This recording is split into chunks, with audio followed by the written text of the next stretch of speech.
Natureza das penas e gozos futuros. Perguntas 965 a 982. As penas e gozos da alma depois da morte têm alguma coisa de material? Diz o bom senso que não podem ser materiais, já que a alma não é matéria. Essas penas e esses gozos nada têm de carnal. Entretanto, são 1000 vezes mais vivos do que os que experimentais na terra, porque o espírito, uma vez liberto, é mais impressionável. A matéria já não lhe entorpece as sensações. Por que, em geral, o homem faz ideias tão grosseiras e absurdas das penas e gozos da vida futura? Inteligência que ainda não se desenvolveu bastante. A criança compreende da mesma forma que o adulto? Aliás, isso depende também do que lhe ensinaram. É aí que há necessidade de uma reforma. Vossa linguagem é incompleta demais para exprimir o que está fora de vós. Foi preciso, então, que se recorresse a comparações e tomastes estas imagens e figuras como a própria realidade. No entanto, à medida que o homem se esclarece, vai compreendendo melhor as coisas que a sua linguagem não pôde exprimir. Em que consiste a felicidade dos bons espíritos? Em conhecerem todas as coisas, em não sentirem ódio, nem ciúme, nem inveja, nem ambição, nem qualquer das paixões que causam a desgraça dos homens. Para eles, o amor que os une é fonte de suprema felicidade. Não experimentam as necessidades, nem os sofrimentos, nem as angústias da vida material. São felizes pelo bem que fazem. Ademais, a felicidade dos espíritos é diretamente proporcional à elevação de cada um.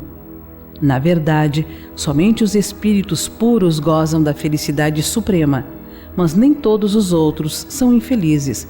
Entre os maus e os perfeitos, há uma infinidade de graus em que os gozos são relativos ao estado moral. Os que já estão bastante adiantados compreendem a felicidade dos que chegaram primeiro e aspiram a alcançá-la, constituindo-lhes essa aspiração uma causa de emulação e não de ciúme. Sabem que depende deles consegui-la e trabalham com esse objetivo. Porém, com a calma da consciência tranquila, consideram-se felizes por não terem que sofrer o que sofrem os maus. Colocais a existência das necessidades materiais entre as condições de felicidade dos espíritos. Mas a satisfação dessas necessidades não representa para o homem uma fonte de gozos? Sim, de gozos animais. É uma tortura, porém, quando não pode satisfazer a essas necessidades. Que se deve entender quando se diz que os espíritos puros se acham reunidos no seio de Deus e ocupados em lhe cantar louvores? É uma alegoria que traduz a inteligência que eles têm das perfeições de Deus, porque o veem e o compreendem, mas que, como tantas outras, não deve ser tomada ao pé da letra. Tudo na natureza, desde o grão de areia, canta, isso é, proclama o poder, a sabedoria e a bondade de Deus. Não creiais, porém, que os espíritos bem-aventurados estejam em contemplação por toda a eternidade. Seria uma felicidade estúpida e monótona, mais ainda, a felicidade do egoísta, visto que a felicidade deles seria uma inutilidade sem fim.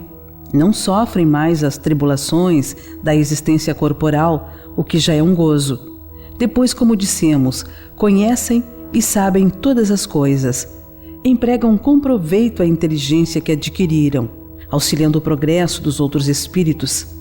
Essa sua ocupação, que é, ao mesmo tempo, um gozo. Em que consistem os sofrimentos dos espíritos inferiores? São tão variados quanto as causas que os produzem e proporcionais ao grau de inferioridade, como os gozos guardam relação direta com o grau de superioridade.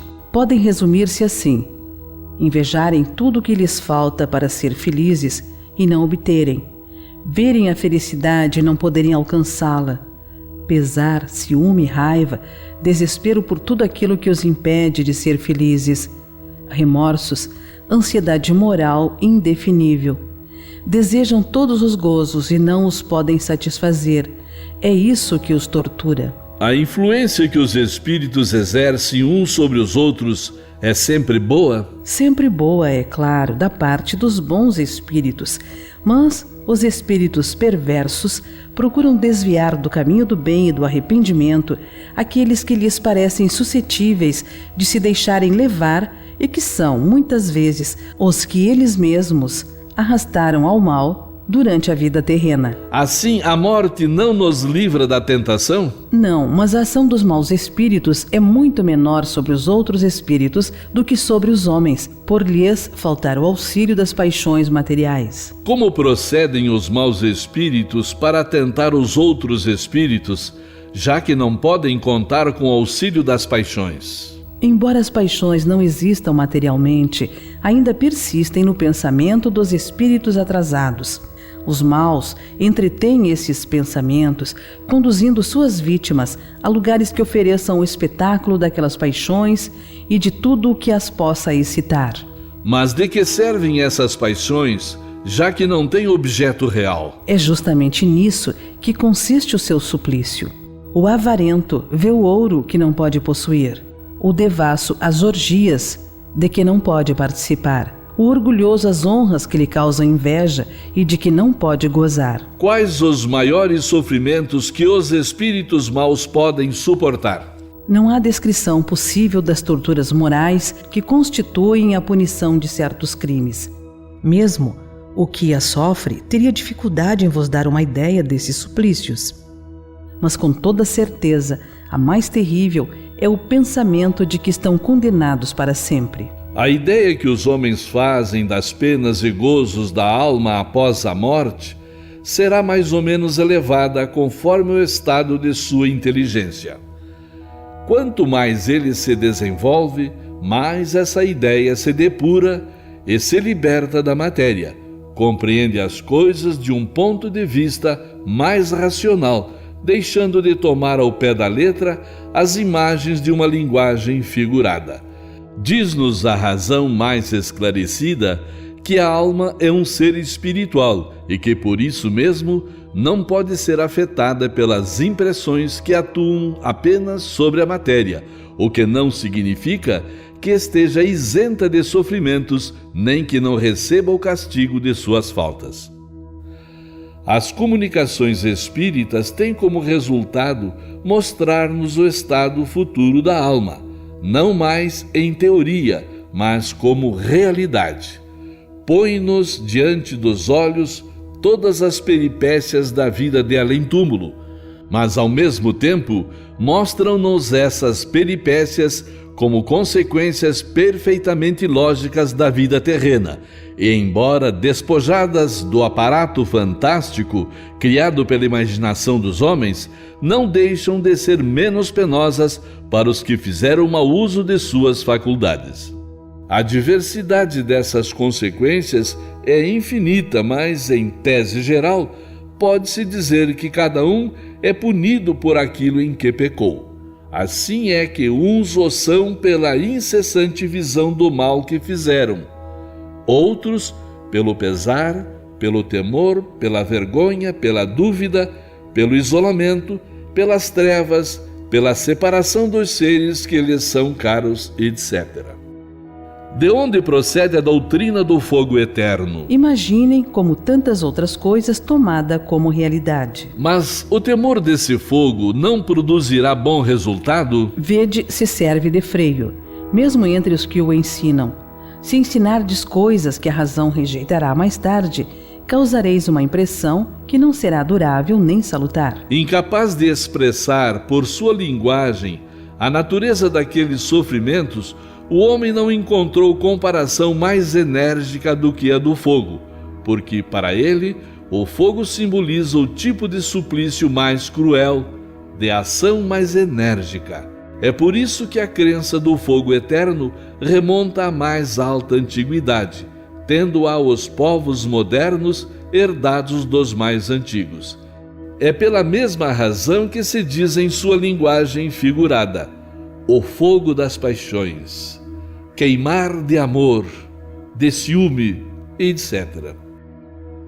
Os espíritos inferiores compreendem a felicidade do justo? Sim, e isso lhes é um suplício, porque compreendem que estão privados dela por sua culpa. Daí, porque o espírito liberto da matéria aspira a uma nova existência corporal, pois cada existência, se for bem empregada, pode abreviar a duração desse suplício. É então que ele escolhe as provas por meio das quais possa expiar suas faltas. Porque ficais sabendo, o espírito sofre por todo o mal que praticou ou de que foi causa voluntária, por todo o bem que poderia ter feito e não fez, e por todo o mal que resulte de não haver feito o bem. Para o espírito errante já não há véus. É como se tivesse saído de um nevoeiro e visse o que o afasta da felicidade. Então sofre ainda mais, porque compreende quanto foi culpado. Para ele não há mais ilusão, vê a realidade das coisas. Na erraticidade, o espírito descortina de um lado todas as suas existências passadas e de outro o futuro que lhe está prometido, compreendendo o que lhe falta para alcançá-lo. É como o viajante que, ao chegar ao cume de uma montanha, vê o caminho que percorreu e o que lhe resta percorrer para atingir o seu destino. A visão dos espíritos que sofrem não constitui para os bons uma causa de aflição? Nesse caso, em que se transforma a felicidade deles assim perturbada? Isto não constitui uma aflição, pois eles sabem que o mal terá um fim. Auxiliam os outros a se melhorarem e lhe estendem as mãos. Essa é a ocupação deles e que se torna um prazer quando bem-sucedidos. Isso se concebe da parte de espíritos estranhos ou indiferentes. Mas a visão das tristezas e dos sofrimentos daqueles a quem amaram na terra não lhes perturba a felicidade? Se não vissem esses sofrimentos, é que eles vos seriam estranhos depois da morte. Ora, a religião vos diz que as almas vos veem, embora considerem vossas aflições de outro ponto de vista. Sabem que esses sofrimentos são úteis ao vosso progresso, se os suportardes com resignação.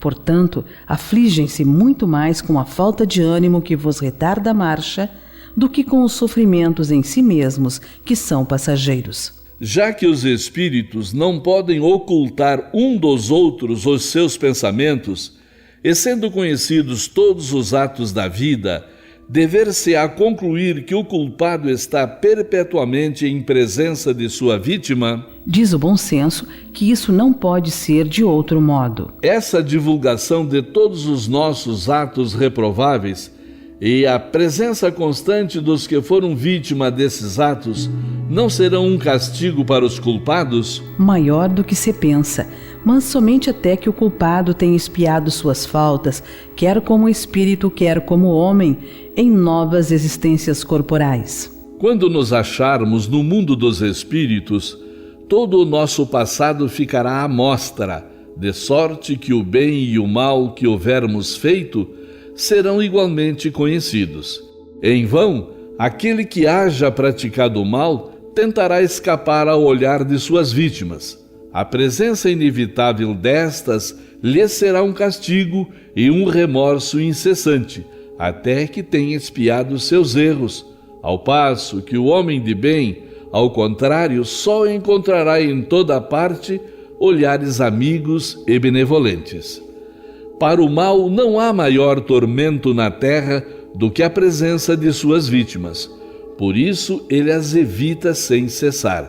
Que será dele quando a ilusão das paixões se dissipar e compreender o mal que fez, vendo revelados os seus atos mais secretos, desmascarada a sua hipocrisia e não puder subtrair-se à visão delas?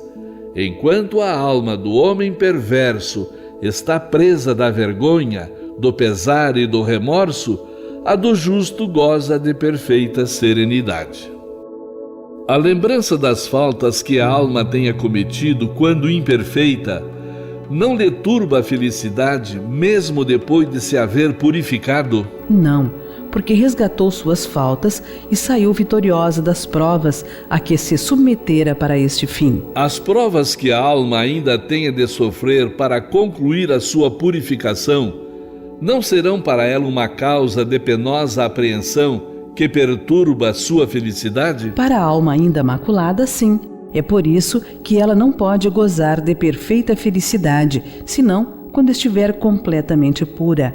Mas, para a alma que já se elevou, nada tem de penoso o pensar nas provas que ainda haja de sofrer. A alma que chegou a certo grau de pureza já goza da felicidade.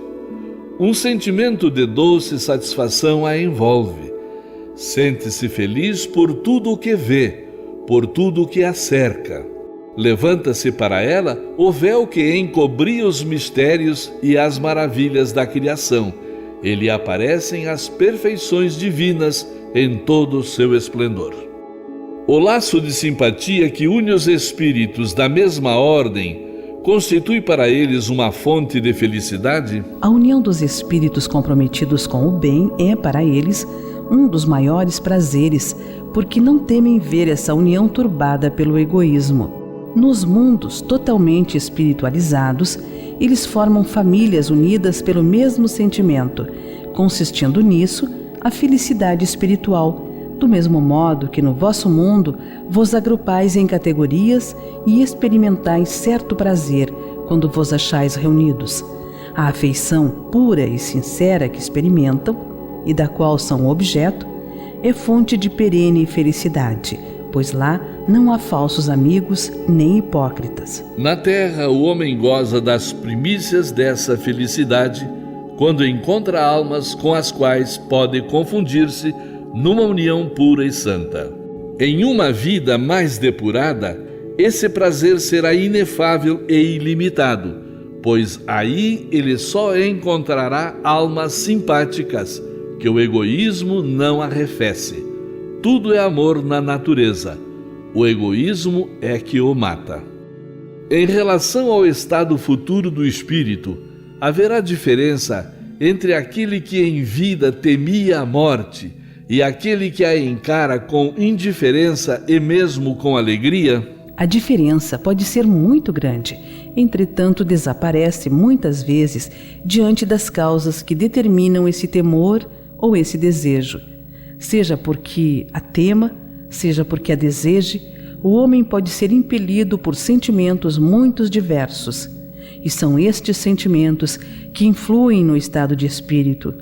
É evidente, por exemplo, que naquele que deseja a morte unicamente porque vê nela o termo de suas tribulações, há uma espécie de queixa contra a providência e contra as provas que deve suportar. Será necessário que professemos o Espiritismo e creiamos nas suas manifestações espíritas para garantir a nossa sorte na vida futura? Se assim fosse, todos que não creem ou não tiveram oportunidade de esclarecer-se estariam deserdados, o que seria absurdo. É o bem que garante a sorte futura. Ora, o bem é sempre o bem, seja qual for o caminho que a ele conduza. A crença no Espiritismo ajuda o homem a se melhorar, ao lhe firmar as ideias sobre certos pontos do futuro. Apressa o adiantamento dos indivíduos e das massas, porque permite que nos inteiremos do que seremos um dia, e é um ponto de apoio, uma luz que nos guia. O Espiritismo ensina o homem a suportar as provas com paciência e resignação. Afasta-o dos atos que possam retardar-lhe a felicidade futura. E é assim que contribui para essa felicidade, mas nunca se disse que sem ele não se possa consegui-la.